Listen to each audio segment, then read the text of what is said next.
penyelesaian kasus penyerobotan tanah yang diduga dilakukan oleh Oknum Direktur Utama PDAM Manado yang molor selama 2 tahun mulai dipertanyakan warga.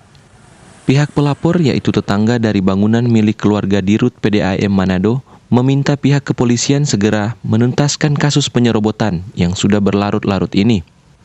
Cliff Pitoy, kuasa hukum pelapor atas nama Nancy Hoan, mengungkapkan juga sangat berharap pihak kepolisian dapat segera melakukan gelar perkara di minggu berjalan ini.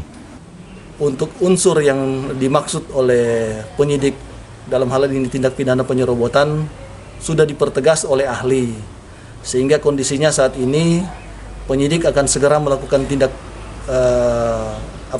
akan melakukan gelar perkara sehubungan dengan laporan yang dilakukan oleh Ibu Nancy Hoan.